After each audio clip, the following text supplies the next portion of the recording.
जय हिंद बेटा। तो ये हमारी सेकंड वीडियो है पॉलिटी की और इसमें हम बहुत ही इंपॉर्टेंट टॉपिक लर्न करने वाले हैं, that is the borrowed features of Indian constitution. Borrowed features का मतलब क्या है कि the features we have taken from other countries. हमने जो भी दूसरी कंट्री से फीचर्स लिए हैं वो बोरोड फीचर्स हैं। और बोरोड फीचर्स में से भी आपको बहुत सारे क्वेश्चंस जो हैं वो आते हैं। इसमें भी मैं आपको बता दूंगी कि कौन से ऐसे बोरोड फीचर्स हैं जो फ्रीक्वेंटली पूछे गए हैं एग्जामिनेशन में और कौन से आप चाहें तो आप इग्नोर भी कर सकते हैं, क्योंकि अगर आप यूपीएससी का एग्जाम देंगे तो नो डाउट ये आप बहुत इलेबोरेट उसमें पढ़ेंगे, बट आप जो है वो यूपीएससी से थोड़ा नीचे वाले लेवल के एग्जाम्स दे रहे हैं तो इतना डिटेल में एग्जाम में नहीं पूछा जाता है। पर फिर भी हम स्टार्ट करते हैं बोरोड फीचर्स के साथ। सबसे पहले बोरोड फीचर में जो आपने याद रखना है that is government of India act. Government of India act of which year 1935। ये जो 1935 में हम हिस्ट्री में देखेंगे गवर्नमेंट ऑफ इंडिया एक्ट आया था, इसको कॉन्स्टिट्यूशन का ब्लूप्रिंट बोला जाता है। आप समझ रहे हो ना कि हमारा कॉन्स्टिट्यूशन जो है वो बेसिकली इसी के ऊपर डिपेंडेंट है। That is why government of India act 1935 को ब्लूप्रिंट ऑफ इंडियन कॉन्स्टिट्यूशन कहा जाता है। बहुत इंपॉर्टेंट क्वेश्चन है ये कि किसको ब्लूप्रिंट बोला जाता है, तो आपने ये ध्यान रखना पड़ता है, ठीक है। नेक्स्ट अब हम देखते हैं कि अपने डिफरेंट कंट्री से क्या चीज बोरो करी है। अब सबसे पहले ब्रिटेन से हमने क्या लिया, पार्लियामेंट्री फॉर्म ऑफ गवर्नमेंट। जहां पे पार्लियामेंट्री फॉर्म ऑफ गवर्नमेंट होगी वहां पे प्राइम मिनिस्टर ज्यादा पावरफुल होगा। जैसे आपका यूएसए में जो है वो प्रेसिडेंशियल फॉर्म ऑफ गवर्नमेंट है तो वहां का प्रेसिडेंट इंपॉर्टेंट है। सेकेंड चीज हमने ली है rule of law. Rule of law का मतलब क्या है कि नो डिस्क्रिमिनेशन, कोई भी तरह की डिस्क्रिमिनेशन नहीं होगी इन लॉज, ठीक है, respective of caste, creed, colour, gender, region and religion. उसके बाद लेजिस्लेटिव प्रोसीजर्स की आपके जो लेजिस्लेटिव है, मींस लेजिस्लेटिव क्या होते हैं बेटा, लेजिस्लेटिव हम ऐसी बॉडी को बोलते हैं या बॉडीज को बोलते हैं जो हमारे लिए क्या बनाती है, रूल्स बनाती है। जैसे आपकी लोकसभा लेजिस्लेटिव है, आपकी विधानसभा लेजिस्लेटिव है, Rajya Sabha legislative and all that. तो इसमें क्या प्रोसीजर फॉलो होगा ये भी हमने ब्रिटेन से लिया है। सिंगल सिटीजनशिप, इसका मतलब क्या हो गया कि इंडिया के सिटीजन्स को सिर्फ इंडिया की ही सिटीजनशिप मिलती है, of no other country.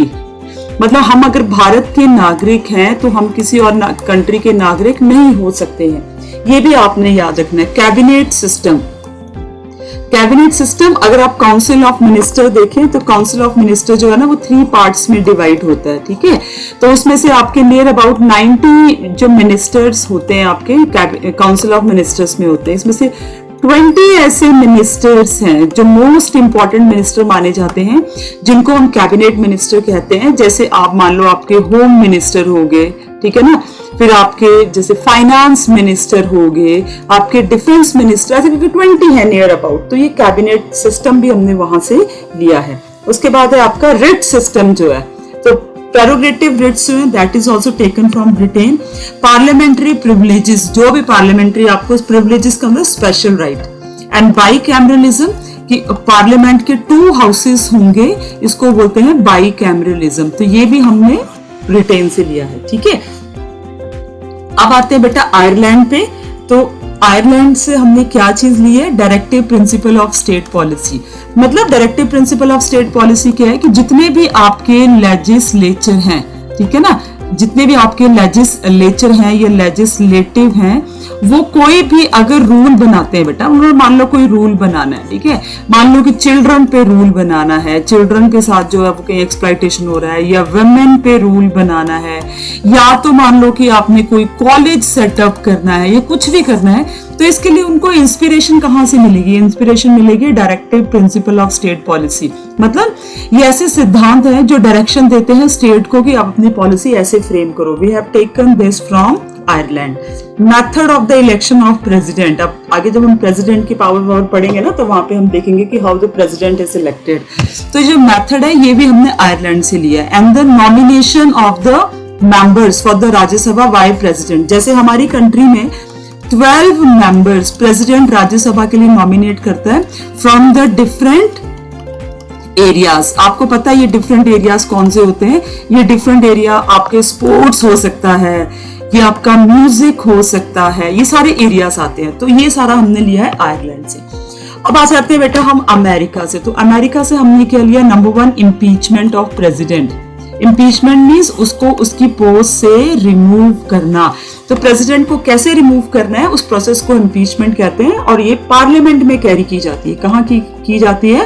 Parliament में। मतलब ऐसा नहीं कि किसी कोर्ट में होगी। तो ये प्रोसेस भी हमने अमेरिका से लिया है। What are the functions and of the president and vice president? That we also taken from America.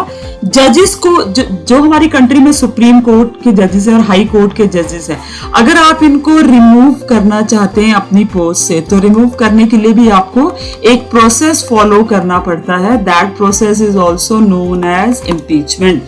तो आप जरा कभी सोच के देखना कि क्या हमारी कंट्री के किसी भी जज के ऊपर इम्पीचमेंट चली है, या कोई भी प्रेसिडेंट या वाइस प्रेसिडेंट के ऊपर इम्पीचमेंट हुई है। फाइंड आउट करना है इसको, ठीक है। मेरी तरफ से आप होमवर्क समझ लो। तो ये प्रोसेस भी हमने कहां से लिया है बेटा? अमेरिका से लिया है। Fundamental rights, very important, that is also we have taken from America, ठीक है। इंडिपेंडेंस ऑफ जुडिशरी, मतलब जो हमारी जुडिशरीज में सुप्रीम कोर्ट और हाई कोर्ट आते हैं वो इंडिपेंडेंट है। वो इंडिपेंडेंट क्यों है बेटा? बिकॉज आवर जजेस do not work under the pressure of किसके? ना तो वो लेजिस्लेटिव के अंडर प्रेशर में काम करते हैं, ना ही वो एग्जीक्यूटिव के प्रेशर के अंडर काम करते हैं, ठीक है। तो वो इंडिपेंडेंट है। This we have taken from America. Next है जुडिशियल रिव्यू। अब जुडिशियल रिव्यू क्या चीज होती है? 6th मैंने आपको पहले बता दिया, 5th रह गया, पर चलो कोई नहीं। जुडिशियल रिव्यू मतलब कि कोई भी अगर लॉ पास हो रहा है तो वो अकॉर्डिंग टू कॉन्स्टिट्यूशन है कि नहीं है, इसको डिसाइड करेंगे सुप्रीम कोर्ट। ये भी हमने कहां से लिया है? अमेरिका से। And preamble of our constitution, पीछे हमने डिस्कस किया था ना, प्रीएम्बल को हम क्या कहते हैं? Introduction to the constitution. तो ये भी हमने कहां से लिया है? अमेरिका से, ठीक है ना। उसके बाद we have taken Canada. Very simple language में अंडरस्टैंड करते हैं। We have taken federalism. अब फेडरलिज्म का मतलब क्या होता है? लेवल्स ऑफ गवर्नमेंट, ठीक है। यहीं पे समझ लो, फेडरलिज्म का मतलब है लेवल्स ऑफ गवर्नमेंट।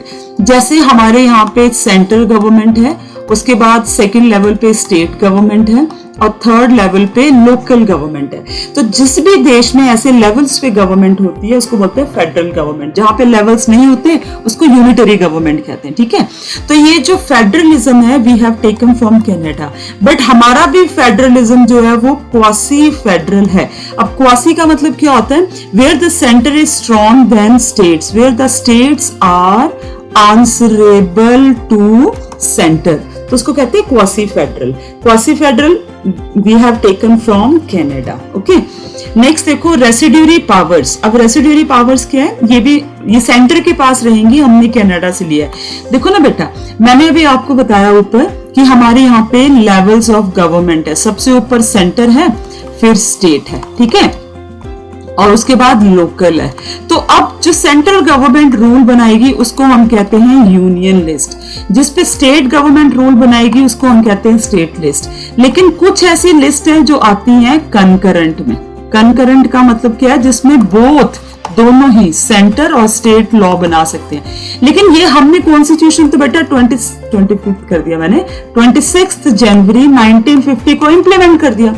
उसके बाद कुछ ऐसे सब्जेक्ट्स आए जो इंक्लूड नहीं थे, उसको किस लिस्ट में रखा गया? रेसिड्यूरी लिस्ट में रखा गया। रेसिड्यूरी पावर्स या लिस्ट आप कुछ भी बोल सकते हो। जैसे आपका आईटी है, साइबर सिक्योरिटी है, ये सारे के सारे ऐसी चीजें हैं जो अभी रिसेंटली हमें देखने को मिल रही हैं। तो इस तरह का जो भी सब्जेक्ट है जो बाद में 26 जनवरी 1950 के बाद एग्जिस्टेंस में आई, ऐसी बातें, उन सबको हम रेसिड्यूरी पावर्स में रखते हैं। और रेसिड्यूरी पावर्स जो है वो सेंटर के पास, centre can make laws on this, ठीक है। ये भी हमने कहां से लिया? कनाडा से लिया। थर्ड देखो, centres appoint the governors for the state. आपको पता है कि प्रेसिडेंट गवर्नर अपॉइंट करता है। We have taken from Canada also. Fourth देखो, advisory judiciary of supreme Court, advisory jurisdiction, sorry, ठीक है। ज्यूरिडिक्शन का मतलब क्या होता है? मतलब ऐसा लीगल राइट, आप समझ सकते हो, ऐसे लीगल एरिया, वो हो गया ज्यूरिडिक्शन। तो ये एडवाइजरी ज्यूरिडिक्शन, इसका मतलब क्या हो गया कि अगर हमारी कंट्री के प्रेसिडेंट को कुछ एडवाइस लेनी है किसी मामले में, तो वो किसके पास जाएगा? वो जज के पास जाएगा, सुप्रीम कोर्ट के, एंड जज of supreme court is bound to advise president, वो मना नहीं कर सकता। तो ये चीज हमने कहां से ली है? We have taken this from Canada. Australia से हमने क्या लिया? कंकरेंट लिस्ट, जिसमें बोथ सेंटर और स्टेट लॉ बना सकते हैं, अभी हमने पीछे डिस्कस किया, ठीक है। उसके बाद ऑस्ट्रेलिया से हमने लिया आर्टिकल 180। अब आर्टिकल 180 में क्या है? Joint sitting of both the houses. Both the houses मतलब लोकसभा और दूसरा है राज्यसभा। इन दोनों की ज्वाइंट सिटिंग कब होती है? जब कोई बिल पास नहीं हो पा रहा है या वो डेडलॉक हो गया है। डेडलॉक मतलब दोनों में टाई टाइप हो गया है, मतलब एक बोल रहा है, एक कुछ बोल रहा है। तो ऐसी सिचुएशन में ज्वाइंट सिटिंग होती है और फिर डिसीजन लिया जाता है। That we have taken from Australia. Freedom of trade and commerce, ये भी हमने ऑस्ट्रेलिया से लिया। अगला यूएसएसआर, जिसको भी हम रशिया कहते हैं। वेरी इंपॉर्टेंट फंडामेंटल ड्यूटीज, पीछे मैंने आपको पार्ट एंड शेड्यूल्स बताए हैं, वो आपने जरूर करने हैं, बहुत इंपॉर्टेंट है। सेकंड थिंग, हमारे प्रियम्बल में जो आइडिया है जस्टिस का, social justice, economic justice and political justice, वो भी हमने कहां से लिया है? रशिया से लिया है, ठीक है। नेक्स्ट देखेंगे फ्रांस, बहुत इंपॉर्टेंट है। कंसेप्ट ऑफ लिबर्टी, इक्वालिटी, मतलब concept of Republic, liberty, equality and fraternity. तो फ्रेटर्निटी का मतलब क्या होता है बेटा? फ्रेटर्निटी मींस ब्रदरहुड, भाईचारा, ठीक है ना। एक देश में रहने वाले सब परिवार है, ये फीलिंग ऑफ ब्रदरहुड है। उसके बाद ये आपकी लिबर्टी का आइडिया, इक्वालिटी का एंड रिपब्लिक का। बेसिकली हमने ये फ्रांस से लिया है, लेकिन बेसिकली ये है फ्रेंच रेवोल्यूशन से। अगर आपने कभी 8th 9th क्लास में फ्रेंच रेवोल्यूशन पढ़ा होगा ना, तो याद होगा, ठीक है। सेकंड हमने जर्मनी से लिया था। फंडामेंटल राइट्स सस्पेंड हो सकते हैं ड्यूरिंग इमरजेंसी, क्योंकि हमें पता है we have a 3 kind of emergency. तो उस टाइम में हमें फंडामेंटल एक्सेप्ट 20 एंड 21 आर्टिकल में जो फंडामेंटल राइट्स हैं वो नहीं सस्पेंड होते, बाकी सारे हो सकते हैं। We have taken this from Germany, okay. South Africa से हमने क्या लिया है बेटा? Elections of the members of Rajya Sabha. System कैसा होगा उसका? पीछे जो हमने देखा that is nomination 12 members by the press. System कैसे करे जाएंगे, ठीक है ना। और कॉन्स्टिट्यूशन को कैसे अमेंड, उसको कैसे चेंज करना है, if change is required, but the process is not very easy. We are going to discuss in this video कि कैसा है वो, but this thing we have taken from South Africa। और जापान से हमने क्या लिया है? The procedure established by law। पीछे हमने किया rule of law, तो rule of law हमने लिया ब्रिटेन से, and procedure established by law we have taken from Japan, ठीक है। तो ये कुछ बोरोड फीचर्स थे बेटा, जो आपके पेपर में फ्रीक्वेंटली आते हैं। इसमें से कुछ इंपॉर्टेंट क्वेश्चंस आपको आते हैं, आपने वो ध्यान में रखने पड़ते हैं, ठीक है। अगले टॉपिक पे चलते हैं अब कॉन्स्टिट्यूशन को रीड करने के लिए। तो आपके बहुत सारे आर्टिकल्स हैं, आपको पता है more than 400 articles, but we are not going to do, जैसे यहाँ पे मैंने 1 to 4 आर्टिकल्स दिए हैं, बट हम सबको नहीं डिस्कस करेंगे because you don't need all the articles. Important क्या है हमारे लिए, कौन, जैसे कि आपके फंडामेंटल राइट्स हो गए, सिटीजनशिप हो गया, यूनियन एंड टेरिटरीज हो गया, जिसमें से आपके फ्रीक्वेंटली PYQs आते हैं, तो उनको हम जरूर करेंगे। रेस्ट आप जो है वो कोई भी अच्छी बुक ले सकते हैं। अगर आपको बहुत डीप स्टडी करनी है तो विपिन चंद्र की भी एक अच्छी बुक है, ल्यूसिन की एक अच्छी बुक है, आप चाहो तो you can by that and study deeper at a deeper level. But यहाँ पे आप जो है फंडामेंटली हम अपने कॉन्स्टिट्यूशन को अंडरस्टैंड करेंगे, ठीक है।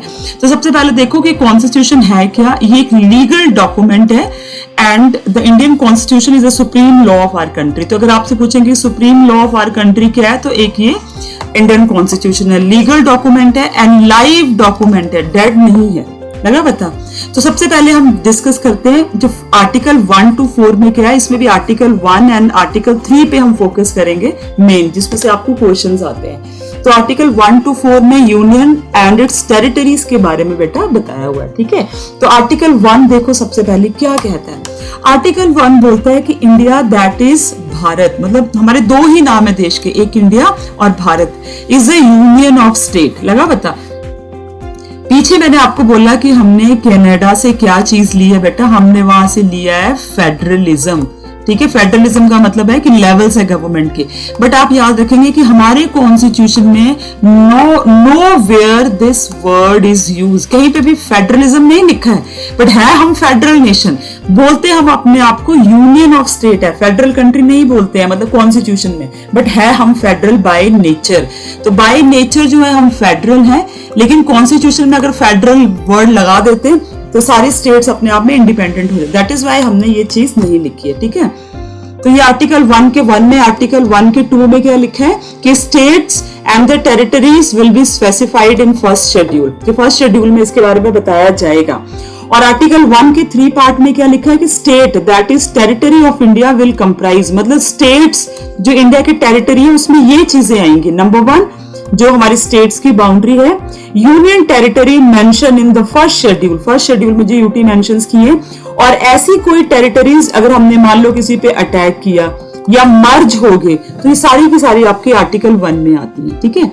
अब यहाँ पे आर्टिकल 1 के बारे में आप एक चीज और देखोगे कि article 1 union of state describe करता है, ठीक है।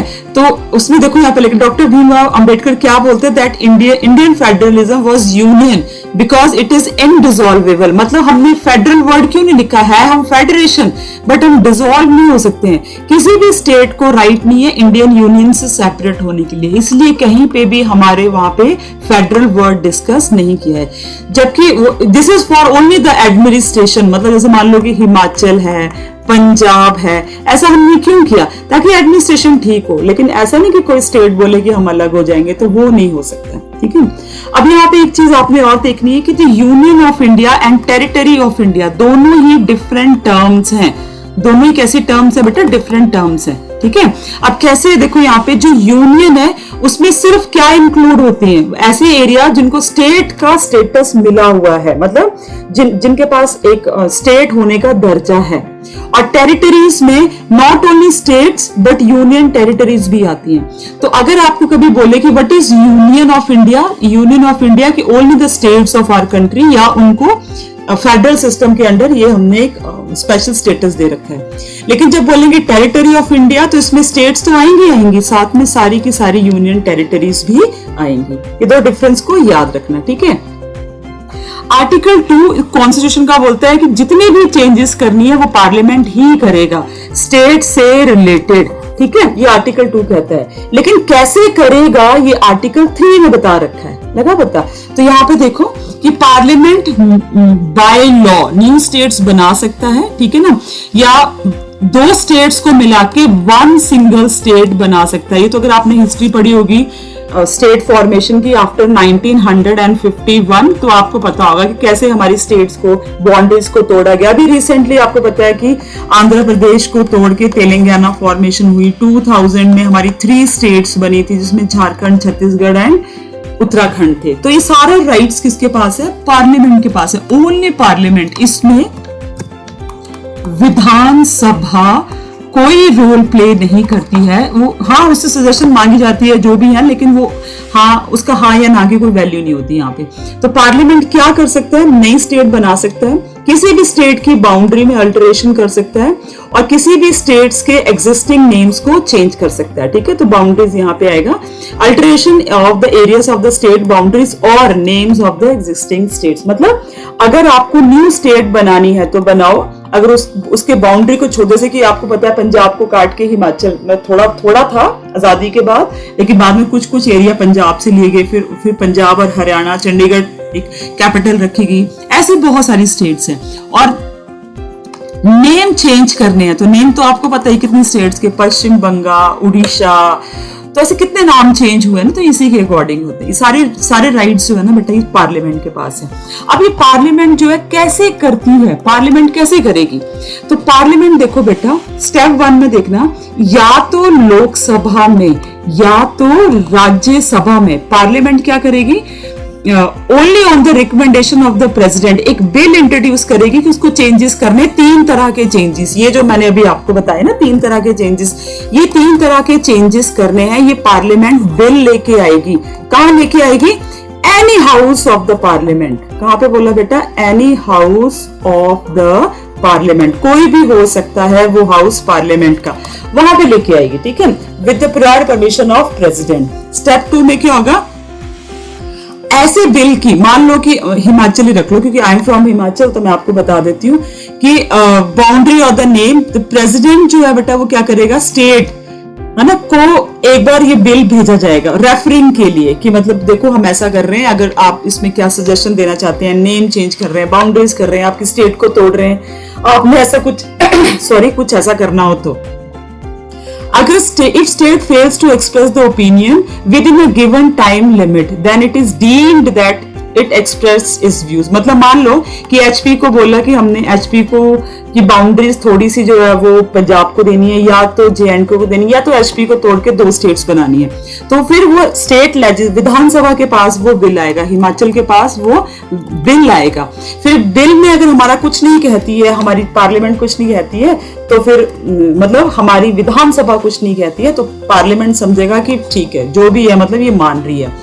और अगर मान लो कुछ सजेशन दे दी, अगर एचपी की विधानसभा ने कुछ सजेशन दे दी, बोला नहीं ऐसा मत करो, या हमारी स्टेट का नाम हिमाचल मत रखो, हिमाचल ठीक है, वट एवर, मतलब just I am giving you example, तो parliament is not bound to accept और act upon the views of the state legislature, मतलब स्टेट लेजिस्लेचर विधानसभा जो बताती है पार्लियामेंट उसको माने नहीं माने ये जरूरी नहीं है, ठीक है। हाँ, लेकिन उसको with in a given period अपने व्यूज दे सकती है, अब मानना नहीं मानना तो उसके ऊपर है, लगा पता। तो ये आर्टिकल, इसमें आपको सबसे पहले एक आर्टिकल 1 याद रखना है और आर्टिकल 3, 2 ही आपने याद करने हैं जो मोस्ट इंपॉर्टेंट है कि कैसे चेंज होता है, प्रोसीजर क्या है चेंज करने का, है ना बता। तो ये चीजें जो है वो आपके पेपर में ना बेटा फ्रीक्वेंटली क्वेश्चन पूछे जाते हैं, जरूर करना। नेक्स्ट इंपॉर्टेंट टॉपिक जो हम करेंगे that is about the citizenship, बहुत इंपॉर्टेंट है। यहाँ पे देखो कि जो कॉन्स्टिट्यूशन ऑफ इंडिया है, तो मैंने आपको पीछे बता ही दिया, पेन नहीं मिल रहा मेरा, हाँ ये जो कॉन्स्टिट्यूशन ऑफ इंडिया जो है ना बेटा वो सिंगल सिटीजनशिप देती है, और सबके लिए ऐसा नहीं है कि मतलब जितने भी यहाँ पे रहने वाले सबको सिंगल सिटीजनशिप मिलेगी। आर्टिकल आपने याद रखना है 5 to 11 है, पार्ट आपने याद रखना है, सेकंड पार्ट ये पीछे हम देख चुके हैं। पहला सिटीजनशिप अमेंडमेंट एक्ट 1955 में आया था, उसमें ये बताया गया था कि कैसे आप एक्वायर कर सकते हो, मतलब आपको अगर बनना है भारत का नागरिक तो कैसे बन सकते हो, और कैसे यू कैन लूज दिस, अगर आपको खत्म करनी तो आप कैसे कर सकते हो, ये सबसे पहले।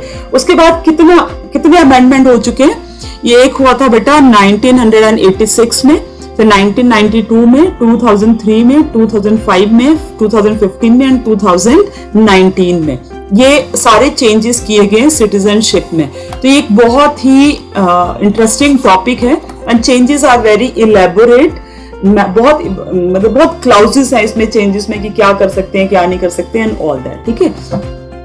अब सिटीजनशिप से रिलेटेड कौन बिल ला सकता है, कौन changes, that is only parliament.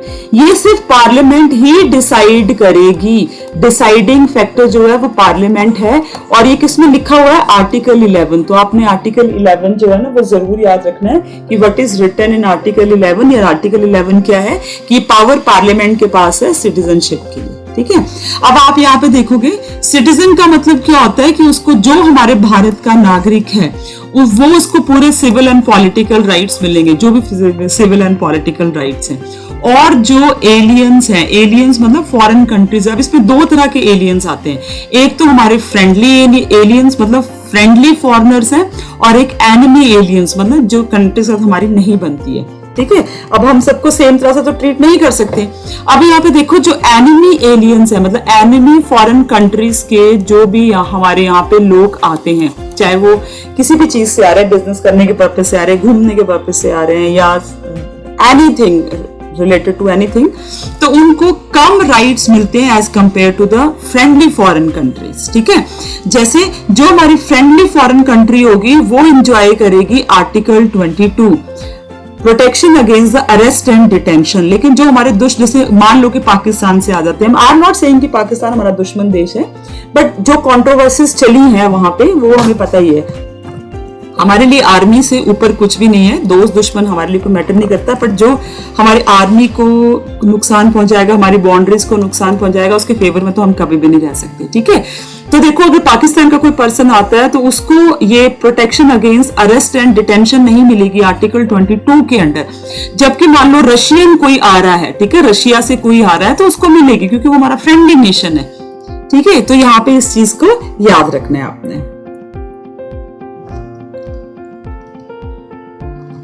यहां तक पता लग गया, ठीक है, ओके। अब ये जो नीचे पूरे आर्टिकल दे रखे हैं इनको हम इलेबोरेटली से डिस्कस करते हैं बहुत, क्योंकि थोड़े शॉर्ट में, तो लेट्स।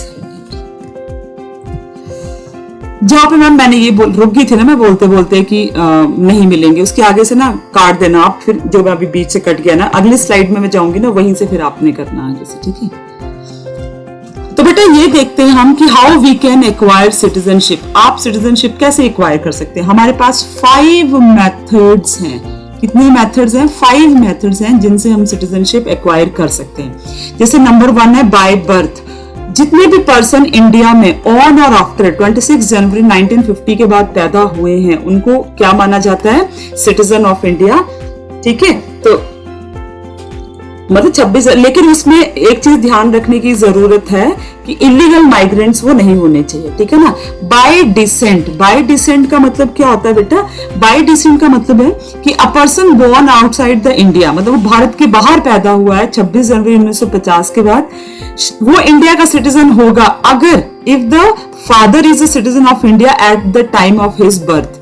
इसमें भी बहुत सारे चेंजेस हुए हैं, अगर आप इसको और इलेबोरेट में पढ़ना हो तो आपको मिल जाएगा वो भी। आप मुझे बोलोगे तो मैं वीडियो बना दूंगी कि पहले फादर इंडिया का सिटीजन होना चाहिए, बाद में बोला कि मदर और फादर में से कोई भी इंडिया का सिटीजन हो सकता है, बट दोनों में से एक भी इलीगल जो है वो माइग्रेंट नहीं होना चाहिए। तो और क्लासेस जब अमेंडमेंट हम देखा, इतनी अमेंडमेंट हुई तो चीजें ऐड होती गई, बट बाय डिसेंट आप ऐसे इंडिया का सिटीजन बन सकते हो।